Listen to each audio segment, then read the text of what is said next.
तरीके से अभी नीतीश कुमार ने एक बार फिर से पलटी मार करके और अभी एनडीए के साथ सरकार बनाने चले गए और सरकार बना भी लिए, शपथ ले लिए हैं।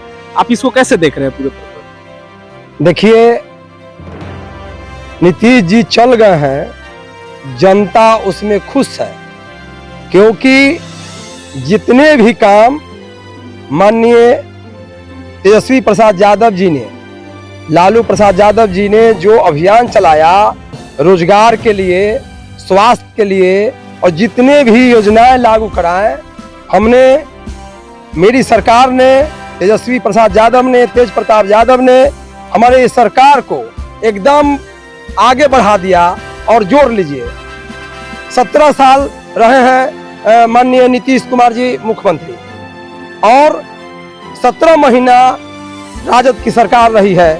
और इसमें काम के अंतर देख लीजिए, आपने 4 लाख से ज्यादा रोजगार दिए हैं, माने विकास मित्र का वेतन बढ़वाए हैं, आशा का वेतन बढ़वाए हैं, स्वास्थ्य में सुधार लाए हैं। इससे ज्यादा काम करेंगे तब ना। और अब तक जो वैकेंसी आ रही थी, बिहार के युवा जितने खुश थे, लगातार नियुक्ति पत्र बांटी जा रही थी और अचानक से सरकार बदल गई, तो क्या जो ये नियुक्ति पत्र बांटने का सिलसिला था वो अब चलता रहेगा या बंद हो जाएगा? नीतीश कुमार जी का एक ध्येय था कि किसी भी तरह से यहाँ बेरोजगारी रहे, कि हमारे साथ जनता रहे। लेकिन तेजस्वी यादव ने जो अभियान चला के नियुक्ति प्रमाण पत्र बांटना शुरू किए, उससे वो भयभीत हो गए और भयभीत होने के कारण उनको पता चल गया कि हमारा सरकार खत्म कर देगा और राजद की सरकार आ जाएगी। अच्छा, नियुक्ति पत्र बंट रही थी तो मुख्यमंत्री तो नीतीश कुमार जी ही थे। नीतीश कुमार जी थे, लेकिन काम तेजस्वी जी के आधार पर होता था और तेजस्वी जी के जो जितना भी प्रोन्नति बढ़वाए, जातीय जनगणना करवाए, यह सब तेजस्वी यादव का देन है, लालू प्रसाद यादव जी का देन है, तेज प्रताप जी का देन है। जो महागठबंधन के तरफ से जो प्रस्ताव जाता था वह काम करते थे।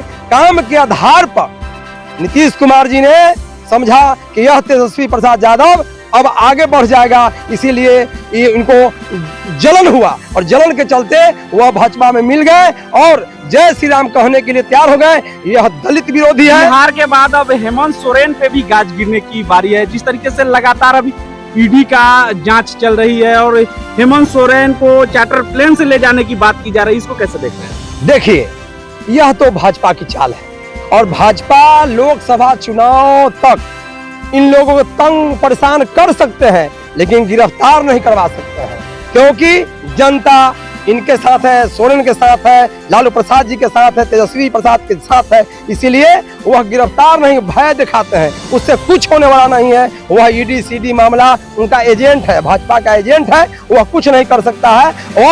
और उससे हमारा बिहार में ग्राफ बढ़ेगा जब हाथ छुएंगे। 2024 में लेकर के क्या प्लानिंग है आप लोगों की? 2024 में हमारा 40 में 40 सीट हम लोग लेने का काम करेंगे और इसका अभियान हम लोग शुरू कर दिए हैं। सम्राट चौधरी तो कह रहे हैं कि 40 में 40 सीट हम जीत रहे हैं, एनडीए गठबंधन जीत रही है। अगर 40 में 40 सीट ना जीत रहे थे तो नीतीश जी की आवश्यकता पड़ी? जब हार रहे थे तब ना नीतीश कुमार के बोला है कि कम से कम 2% वोट बढ़ जाएगा, लेकिन वह होने वाला नहीं है। जनता एकदम महागठबंधन के साथ। मोदी जी शेर है, कैसे आप बात कर रहे हैं? नहीं, कहाँ से शेर रहते तो गठबंधन करते हैं? गठबंधन कहाँ करते हैं?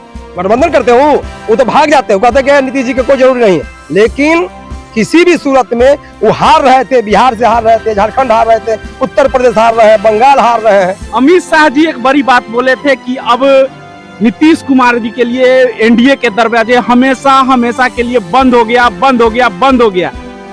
तो अब कैसे खुल गया? बंद हो गया था और जान गए कि अब हम जेल में जाएंगे, इसीलिए खोल दिए कि हम इनके साथ रह के फिर सत्ता में आएंगे या नहीं होगा। और अमित शाह अगले 24 में ही जेल जाएंगे, एकदम 100% जेल जाएंगे और इन लोगों का बोलती बंद हो जाएगा। एक भी सरकार 200 से नीचा में आ जाएगा,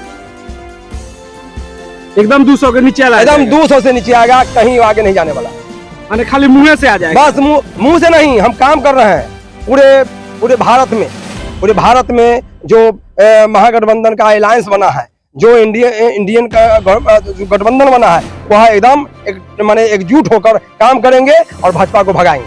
अब तो ममता दीदी भी अलग हो गई, अखिलेश जी अलग अपना फॉर्मूला लगा रहे नहीं हैं। नहीं, वो सब आदमी अब नीतीश जी के चलते हो रहा था। नीतीश जी के कारण ये लोग भाग रहे थे, इनको संयोजक बना दिया जाए, इनको प्रधानमंत्री के कई गो सीट है आपको कि बना दीजिएगा उनको संयोजक, कैसे बन जाते, कब कब भाग जाते हैं, जीत जाते हैं संयोजक बन जाते हैं, भाग जाते हैं उधर, तो क्या होता हम लोग। इसीलिए वो ठीक हुआ है कि नीतीश जी भाग गए, हम लोग खुशी है और हम लोग अपना काम करेंगे, जनता में विश्वास क्या देंगे। अब इंडिया गठबंधन में बहन जी आ सकती है? बहन जी को लाना चाहिए, बहन जी को, सोनिया जी को, राहुल जी से माने हम निवेदन करते हैं कि उनसे बात करें और बात करके माने गठबंधन में उनका काम है और बहन जी को लाना बहुत जरूरी है और उसके बाद में उनका खाता नहीं खुलेगा। चलिए, तो अभी आपने देखा कि किस तरीके से बोल रहे हैं कि इस बार जिस तरीके से नीतीश कुमार जी खेला किए हैं, अब आने वाले जो लोकसभा चुनाव है उसमें 40 के 40 सीट एक गठबंधन जो कि इंडिया गठबंधन है उसकी होगी, बिहार का 40 सीट। अब देखना ये दिलचस्प होगा कि इनकी बातें कहां तक सच होती है और इंडिया गठबंधन बिहार में कितनी सीटों पे रह जाएंगे।